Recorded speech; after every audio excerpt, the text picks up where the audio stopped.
then we have a blue window will pop up there and ask me if I like to load the old documents there. Load the documents. American Frontiers, Postnac, Polish Railroads,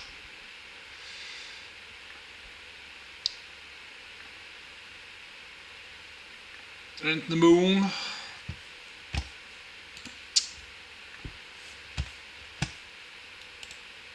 Yes, but we're not now. The auto reading should work, but we're not start again. I was far down and not remember what page, but far away.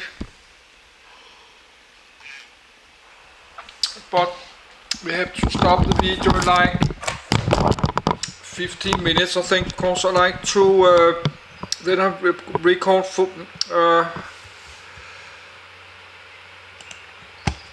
we have record 42 minutes. We have to stop in like 15 minutes. And I will watch the news on my other computer, so this not will crash again. But let's find I remember about this is the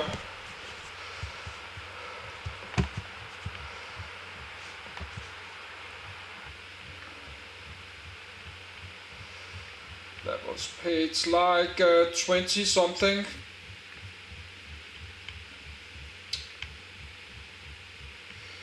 But now it's 6 p.m. evening.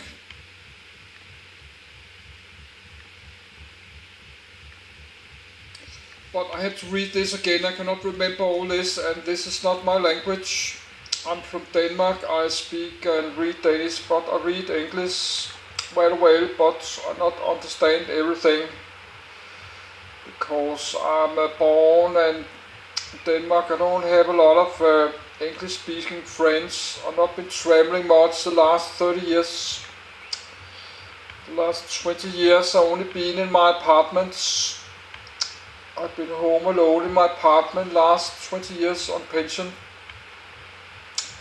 I got my pension age 35, so just been home 20 years. So I have to get out. I'm on soon age 60. Let's make a fee. I don't have cost like $100 to get this, renew this McAfee, and so we don't like to do that. I do that with I have a credit card, MasterCard, but I'm not going to spend $100 on my credit card to McAfee. But it expired in like 2 years, soon 2 years ago. So every day it pop up 10 times the last 2 years, close to more than 1 year. But I like to renew. I just have to have more money on my credit cards. No, there was something here, yes. The Wells Fargo Pony Express.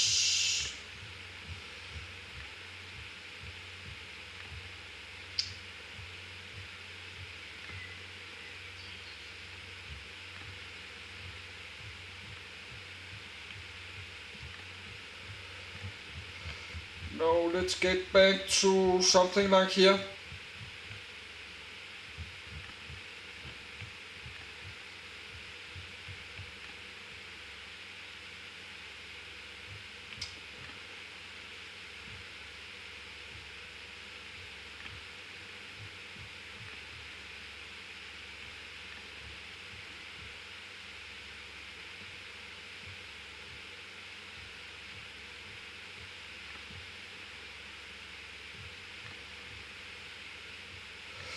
Yes, I think we got, so let's just read from here. This Sanskrit massacre. Let's just read from here. The American Indian War.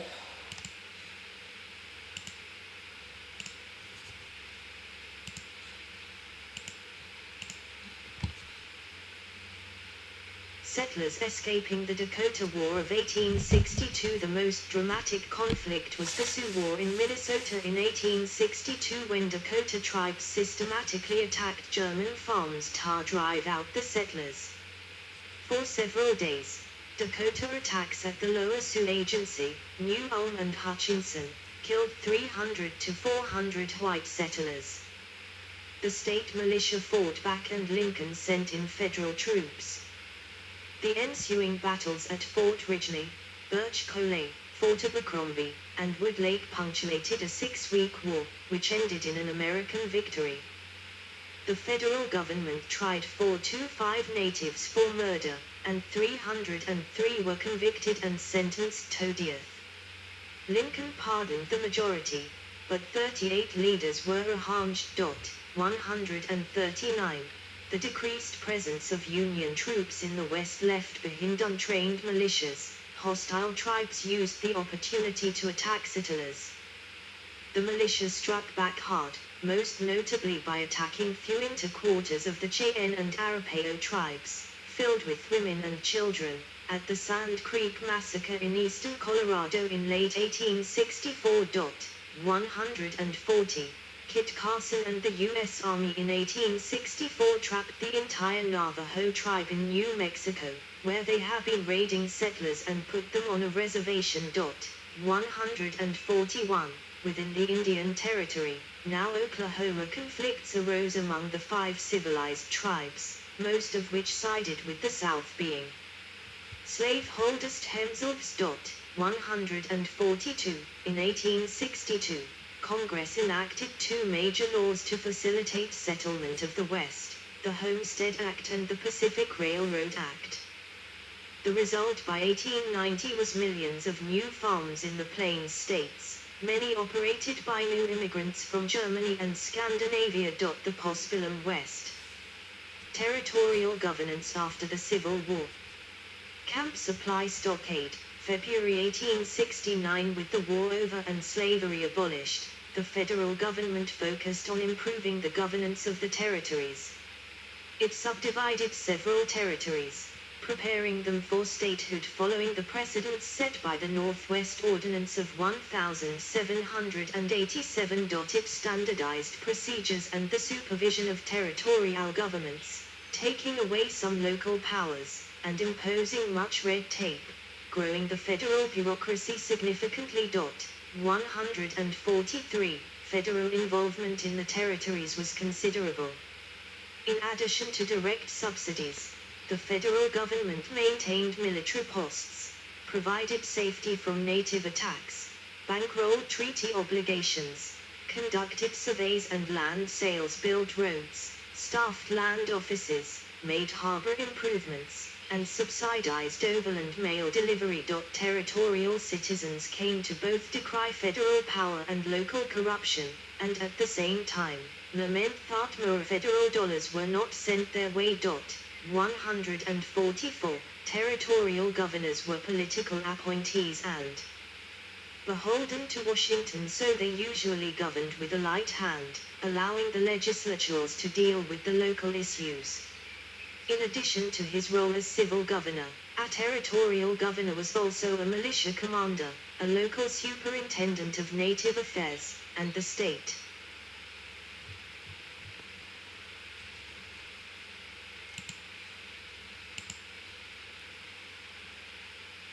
liaison with federal agencies.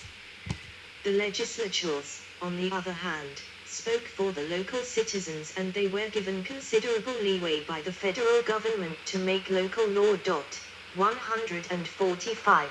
These improvements to governance still left plenty of room for profiteering.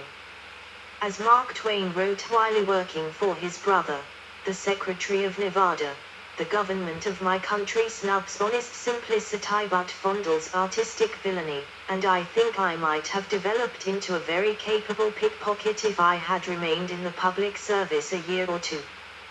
146. Territorial rings. Corrupt associations of local politicians and business owners buttressed with federal patronage, embezzled from native tribes and local citizens, especially in the Dakota and New Mexico territories. 147. Federal Land System. Homesteaders, c. 1866 in acquiring, preparing, and distributing public land to private ownership. The federal government generally followed the system set forth by the Land Ordinance of 1785. Federal exploration and scientific teams would undertake reconnaissance of the land and determine Native American habitation. Yes, I forgot. There was something, Pacific Railroad.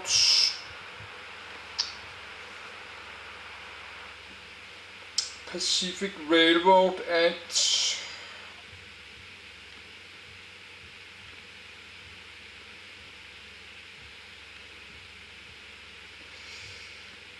If I can find it. Yes, Pacific Railroad Act.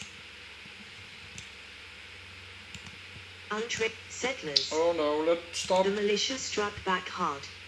Tom. The result by 1890 was millions of new farms in the Plains states, many operated by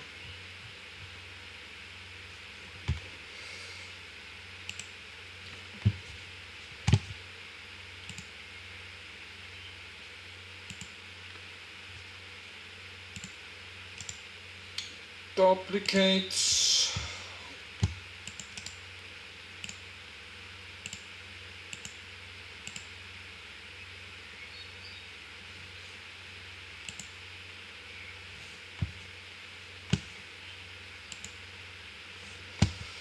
There.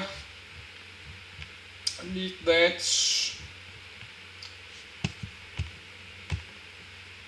I need that for later. I have this PDF with old railroad, but now I don't like the computer to crash.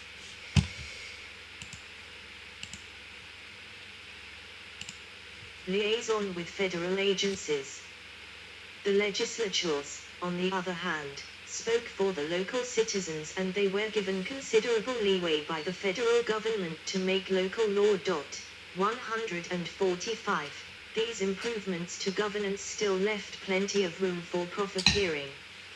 As Mark Twain wrote while working for his brother, the Secretary of Nevada, the government of my country snubs honest simplicity but fondles artistic villainy, and I think I might have developed into a very capable pickpocket if I had remained in the public service a year or two. 146. Territorial rings. Corrupt associations of local politicians and business owners buttressed with federal patronage, embezzled from native tribes and local citizens, especially in the Dakota and New Mexico territories. 147. Federal Land System. Homesteaders, c. 1866 in acquiring, preparing, and distributing public land to private ownership. The federal government generally followed the system set forth by the Land Ordinance of 1785. Federal exploration and scientific teams would undertake reconnaissance of the land and determine Native American habitation. Through treaties, the land titles would be ceded by the resident tribes. Then surveyors would create detailed maps marking the land into squares of 6 miles, 10 kilometers, on each side, subdivided first into 1 square mile blocks, then into 160 acre, 0.65 square kilometer, lots. Townships would be formed from the lots and sold at public auction. Unsold land could be purchased from the land office at a minimum price of $1.25 per acre. 148. As part of public policy, the government would award public land to certain groups such as veterans through the use of land scrip. The scrip traded in a financial market, often at below the $1.25 per acre minimum price set by law, which gave speculators, investors, and developers another way to acquire large tracts of land cheaply. 149. Land policy became politicized by competing factions and interests, and the question of slavery on new lands was contentious. As a counter to land speculators, farmers formed claims clubs to enable them to buy larger tracts than the 160-acre, 0.65 square kilometer, allotments by trading among themselves at controlled prices. 150. In 1862, Congress passed 3 important bills that transformed the land system. The Homestead Acts granted 160 acres, 0.65 square kilometer, free to each settler who improved the land for 5 years. Citizens and non-citizens including squatters and women were all eligible. The only cost was a modest filing fee. The law was especially important in the settling of the Plains states. Many took a free homestead and others purchased their land from railroads at low rates. 151, 152. The Pacific Railroad Act of 1862 provided for the land needed to build the Transcontinental Railroad.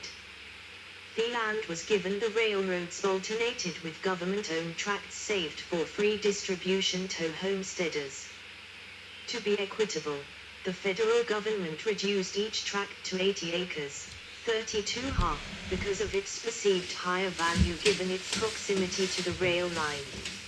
Railroads had up to 5 years to sell or mortgage other land, after tracks were laid, after which unsold land could be purchased by anyone. Often railroads sold some of their government-acquired land to homesteaders immediately to encourage settlement and the growth of markets the railroads would then be able to serve. Nebraska railroads in the 1870s were strong boosters of lands along their routes. They sent agents to Germany and Scandinavia with package deals that included cheap transportation for the family as well as its furniture and farm tools, and they offered long-term credit at low rates. Boosterism succeeded in attracting adventurous American and European families to Nebraska, helping them purchase land-grant parcels on good terms. The selling price depended on such factors as soil quality, water, and distance from the railroad. 153. Yes, that was good offer. If you was living in Europe and have a small saving, you could travel to like Nebraska and get 160 acres, 1 square kilometers of land on very low on credit and everything. Many did that, but I mentioned new Railroad Acts. I think that's another one. Tom. But I have to stop the video because the video splits in less 2 minutes. And I like Pacific Railroad Act, but that's maybe the same one there.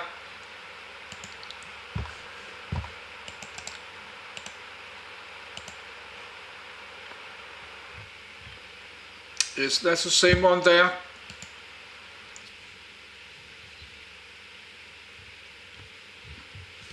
Yes, we have one because I like to watch the news, Danish television, in like 10 minutes, and I need to do this Danish video about the day 123 of the Russian have attacked Ukraine. I made a video since day 1 in Danish. It's not just about the war, it's just about how the war affects my life and my life in Denmark and in Europe, and we got this inflation and energy crisis and the economic crisis. The interest is raising. You've got the food crisis and stuff. The food price of food is rising in the discount supermarkets, and the price of electricity and heating and fuel, everything's rising a lot. So that hit my life too. I have a low income. I have this debt, $1,100 I have to pay to my credit card and borrow money or borrow online to high interest. So I have a lower monies every month because of the yes. But let's stop the video.